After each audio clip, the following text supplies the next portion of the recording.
the book Hebrews, part 112.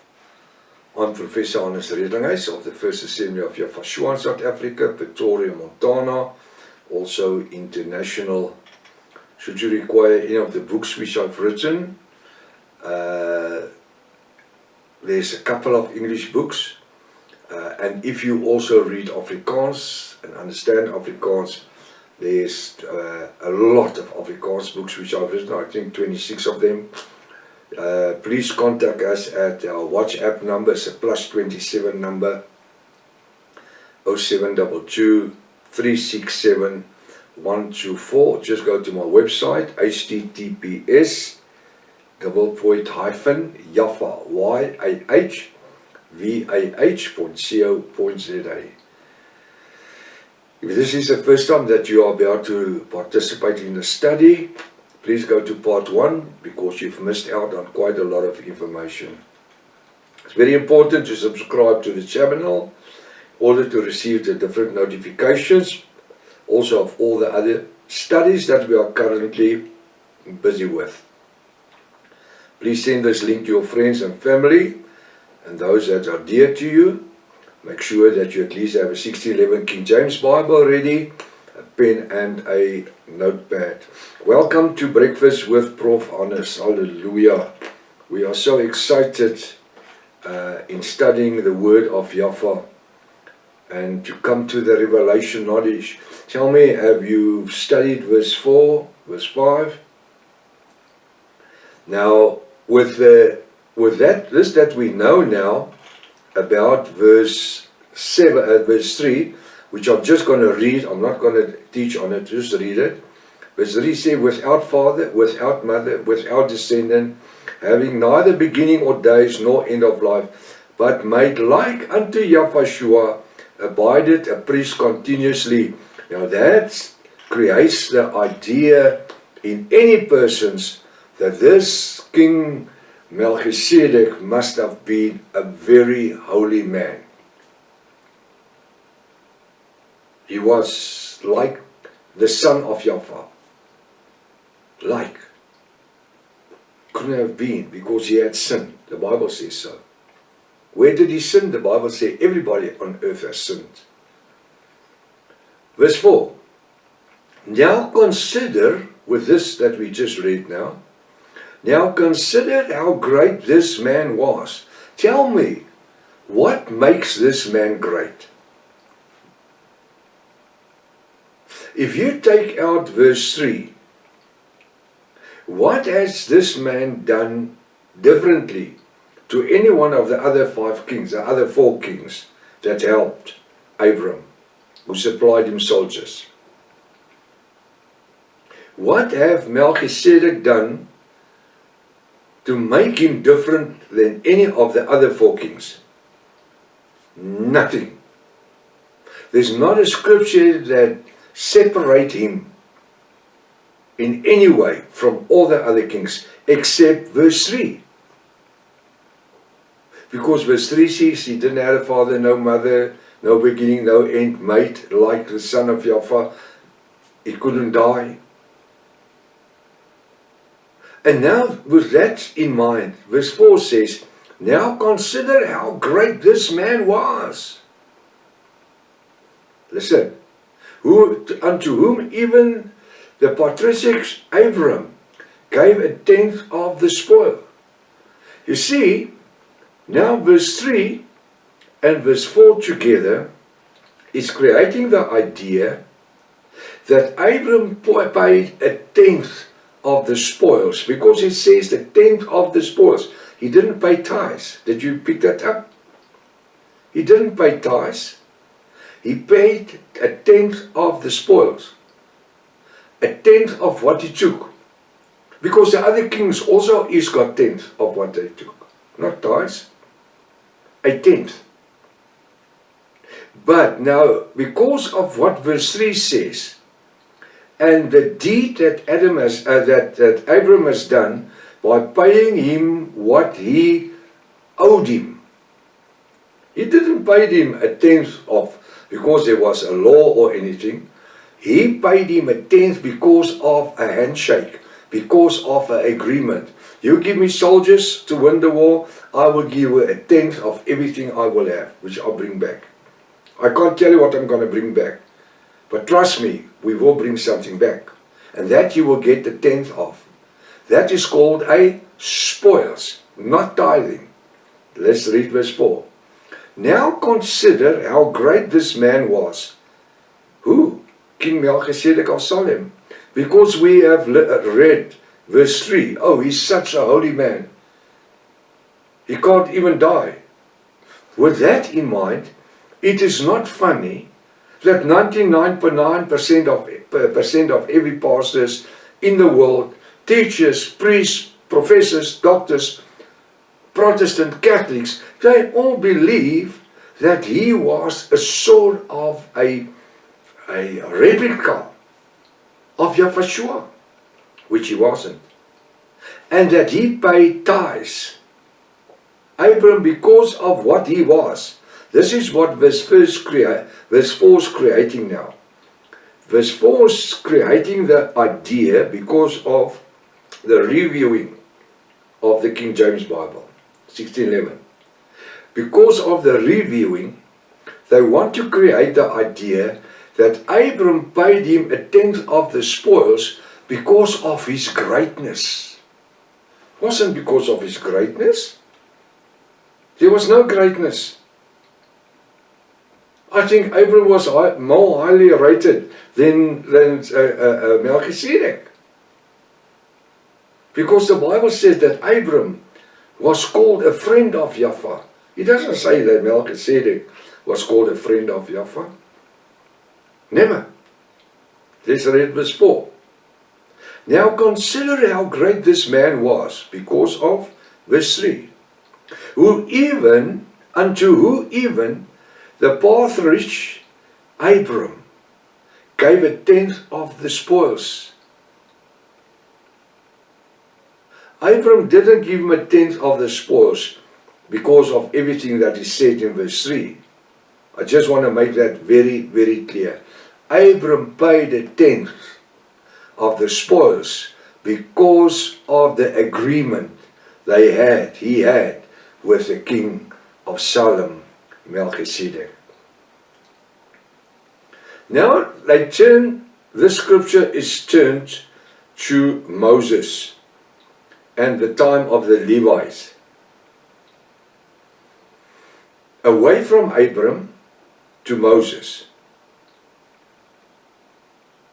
Abram had nothing to do with Moses ever. Because that only came more than 1,000 years later. 1,500 years later. Let's read verse 5. And verily they that are of the sons of Levi. I'm going to read verse 4. You remember verse 3? How Melchizedek is now boast as something special. Verse 4 says, now consider how great this man was. Do you think he was a great man? Well, if you do, you can't read English.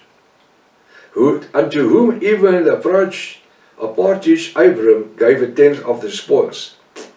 Understanding that was debt that he paid. Verse 5. And verily they that are of the sons of Levi, who received the offer of the priesthood, had a commandment to take tithes of the people according to the law. You see, this whole scripture in Hebrews 7 is all about money.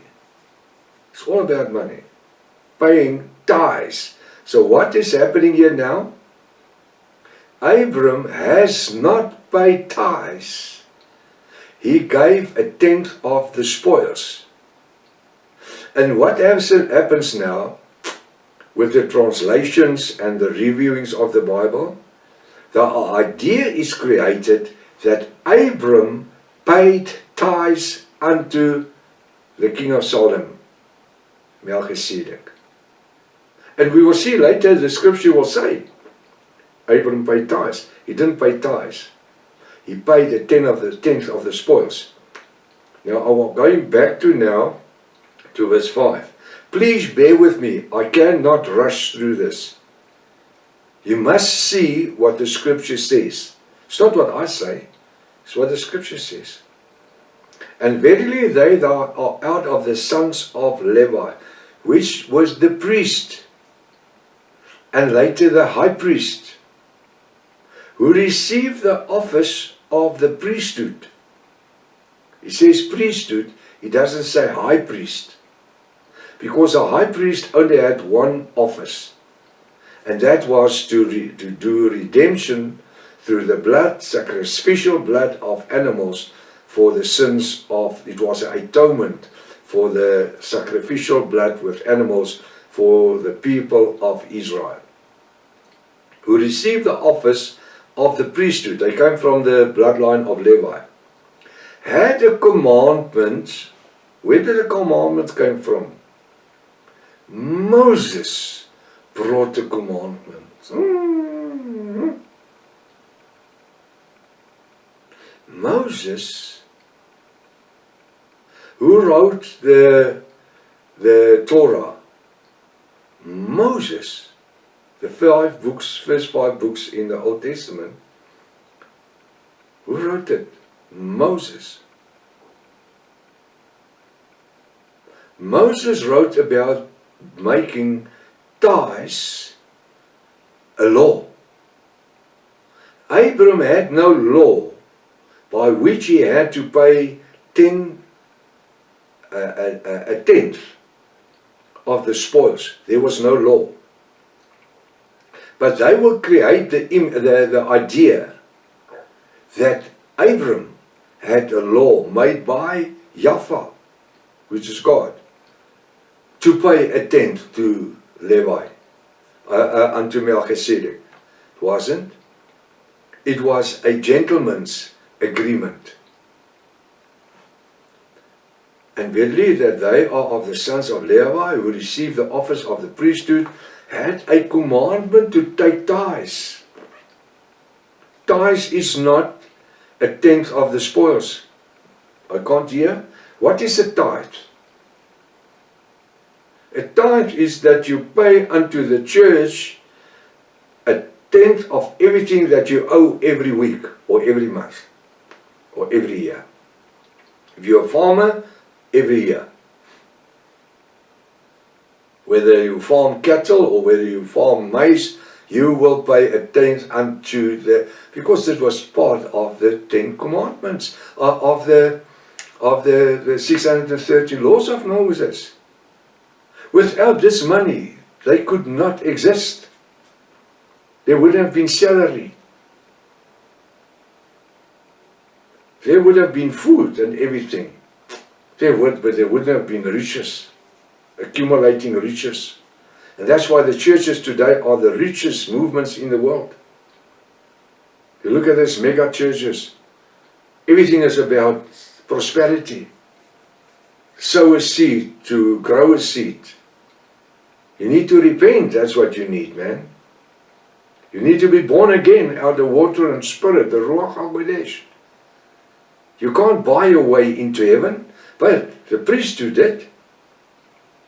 It was made law. Now I want to continue so that we can see how they will refer to Father Abraham paying tithes, not giving 10% of the spoils, but paying tithes unto Melchizedek. Alright, he says, had a commandment to take tithes. Where did the commandment come from? From Yahweh. The commandment came from Yahweh. What did Yahweh say? That you must give a tenth of your money before you pay anything. People pay tithes in churches today. They don't have petrol in their car. Their children's school fees is in arrears. They sometimes don't even have food on their tables. And the church doesn't bring them a box of food because they tithe